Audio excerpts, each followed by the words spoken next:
Comme pas mal d'entre vous, j'ai regardé cette WWDC 2022. Alors vous le savez, si vous êtes déjà abonné sur cette chaîne, si ce n'est pas le cas, j'espère que vous considérerez le faire une fois que vous aurez peut-être vu cette vidéo. Eh bien, je ne suis pas du tout client, on va dire, de produits Apple. J'ai certes un iMac qui date de fin 2014, mais pour le moment, on va dire, je n'ai pas vraiment, je ne baigne pas du tout dans cet écosystème-là. Et je suis plutôt, on va dire, pro Android de par mon profil et j'utilise un PC sous Windows. Mais je ne peux pas vous le cacher, ce que j'ai vu hier m'a pas mal intéressé. Salut tout le monde, je suis Mathieu de Rester Connecté et je vais peut-être vous expliquer pourquoi cette WWDC m'a vraiment plu et pourquoi j'ai envie de vous dire qu'on vit un drôle de moment.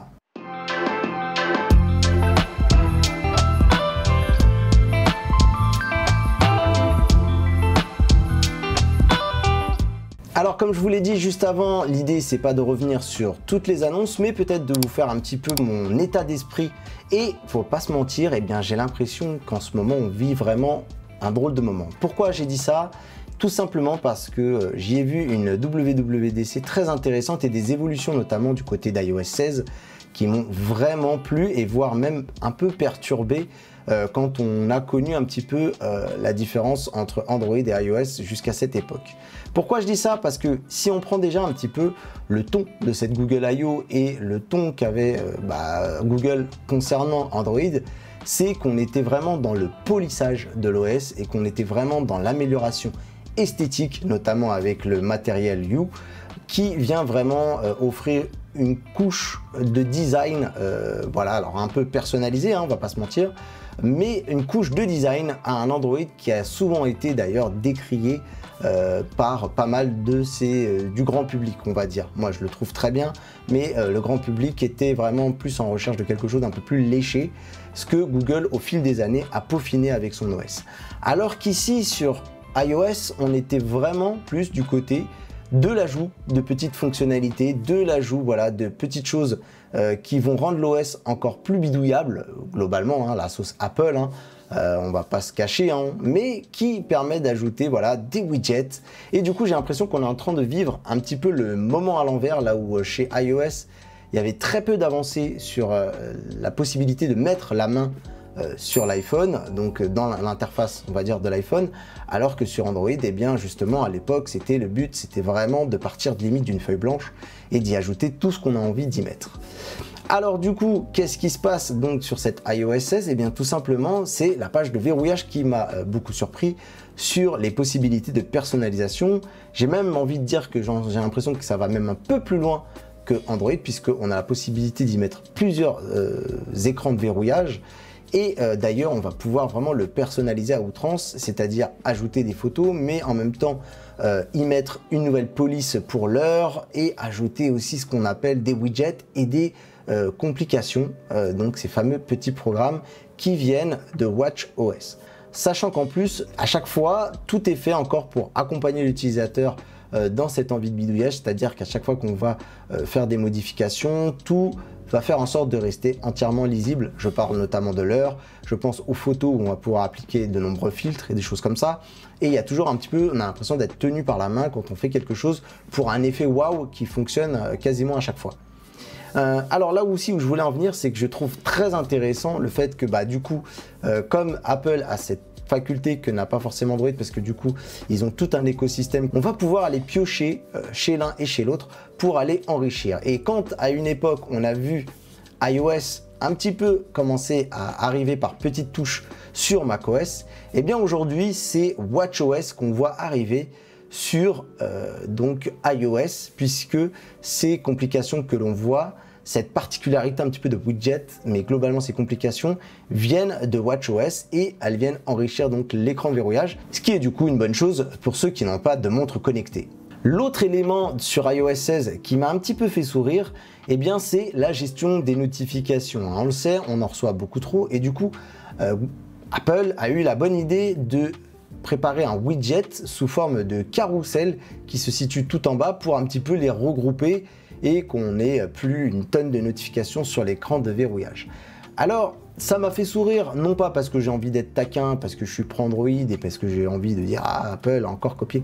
Non, non, vraiment ça m'a fait sourire dans le bon sens du terme parce que eh bien j'ai trouvé très beau la manière dont ça a été fait et que ça m'a rappelé exactement ce qu'on avait à une époque sur HTC avec la surcouche HTC Sense qui est vraiment l'une de mes surcouches préférées hein, que j'aimerais d'ailleurs même revoir, pourquoi pas HTC. Si tu sais pas où aller, en tout cas je pense que revivre HTC Sense et le remoderniser, ça aurait quelque chose de très très cool. Et du coup, on avait exactement un widget qui était pareil au niveau des messages et d'autres un petit peu que avait HTC Sense dans sa surcouche. Et je trouvais ça très élégant. Donc du coup, eh bien, ça, je trouve que c'est vraiment bien joué de la part d'Apple de la présenter sous cette forme-là. Après, on va pas se mentir, j'ai un peu peur qu'on passe à côté de certaines notifications. Du fait justement d'avoir ce regroupement et ce carrousel qui pivote à chaque fois, on pourrait être tenté de ne plus vraiment faire attention et que ça devienne un widget un peu sympa avec voilà cette petite animation, mais qu'au final on prête plus vraiment assez attention à nos notifications. Mais bref, en tout cas l'idée mérite d'exister et en plus de ça elle me rappelle une bonne séquence de nostalgie du côté de chez HTC, donc j'ai envie de dire eh ben pourquoi pas. J'applaudis également Apple pour une autre fonctionnalité, la Safety Check. Alors, il n'y a pas vraiment quelque chose de très sympa en termes de tech, mais malheureusement, c'est un mal nécessaire puisque eh bien, ça permet de révoquer toutes les autorisations que l'on donne à une personne si celle-ci nous maltraite ou est toxique pour nous et qui essaye d'avoir une emprise un petit peu, un contrôle sur chacun des faits et gestes de la personne. Eh bien, on va pouvoir lui rapidement révoquer ses droits. Ça, c'est voilà, un mal malheureusement nécessaire pour notre époque, donc bravo Apple. Deux fonctionnalités qui m'ont parlé en tant que créateur de contenu, mais qui peuvent aussi très bien parler au grand public. C'est la première Visual Lookup qui va permettre de détourer un sujet, un objet en tout cas, d'une photo rapidement et facilement et de la partager dans une autre application. On voit tout de suite un peu le potentiel qu'on pourrait avoir pour des posts sur Insta ou sur d'autres réseaux sociaux. Mais en tout cas, je trouve que pouvoir le faire très simplement et rapidement sur son smartphone, c'est une très bonne idée. Donc, et en plus, ça permet de continuer à entraîner les algorithmes justement à être de plus en plus performants dans le domaine de la reconnaissance d'image. L'autre fonctionnalité aussi qui m'a plu, c'est le fait de pouvoir transformer son iPhone en webcam de manière sans fil. Et en plus de ça, comme on sait chez Apple, c'est globalement assez simple à réaliser puisque il y a une très bonne interaction entre les produits. Et du coup, eh bien, on va pouvoir donc améliorer ces visioconférences parce qu'on sait les MacBook n'ont pas toujours des superbes bonnes webcams. Donc pour ceux qui ont des modèles plus anciens encore, eh bien, ça ne sera que mieux. Et par contre, ce que j'ai encore beaucoup plus aimé, et là j'en reviens à mon côté créateur de contenu, c'est la possibilité de pouvoir utiliser la webcam de son MacBook pour pouvoir faire de la face caméra, mais également d'utiliser l'iPhone en tant que seconde caméra et montrer un exemple très concret où on va pouvoir montrer son clavier, en tout cas pourquoi pas faire des unboxings et tout ça, créer un setup très rapidement avec très peu de moyens. Apple en a bien entendu profité pour placer un accessoire pour pouvoir justement plugger l'iPhone donc sur le Mac si vous voulez l'utiliser en tant que webcam. Pas encore d'éléments d'information à l'heure où je tourne cette vidéo sur le prix, la disponibilité. Bon, le design il n'est pas foufou, mais bon à la limite ça va au plus simple et puis c'est fonctionnel et c'est parfait on va dire à emmener partout avec soi. Apple envoie aussi également un signal fort du côté de chez Google pour expliquer qu'ils sont là aussi pour l'étalonner du côté du monde de la cartographie. Je parle bien sûr d'Apple Plan qui vient s'enrichir notamment avec pas mal de choses. On voit que ils ont créé des vues immersives. Alors vous le savez si vous connaissez bien la chaîne, actuellement la VR, la R c'est un petit peu mes nouvelles lubies, donc c'est vraiment des sujets qui m'intéressent beaucoup et du coup Apple a mis l'accent bien sur cette partie où on a vu pas mal d'endroits clés, on va dire, reproduits en 3D. C'était plutôt bien fait et bien réalisé et Google avait un petit peu fait la même chose lors de la Google I.O. mais c'était un petit peu arrêté à juste une simple démo sur Londres, là où on a vu plusieurs villes du côté de chez Apple. Apple continue de travailler sur planche, c'est pas vraiment où ça en est. Je sais juste qu'à une époque, ça n'avait pas très bonne réputation et que beaucoup de gens s'en étaient détournés pour aller sur Google Maps. N'hésitez pas à me dire dans les commentaires si vous utilisez Apple Plan et que vous en êtes pour le moment content. En tout cas, ce que j'ai vu était vraiment très joli en termes de visuel. L'autre annonce aussi qui a eu un effet waouh immédiat chez moi, c'est bien entendu CarPlay.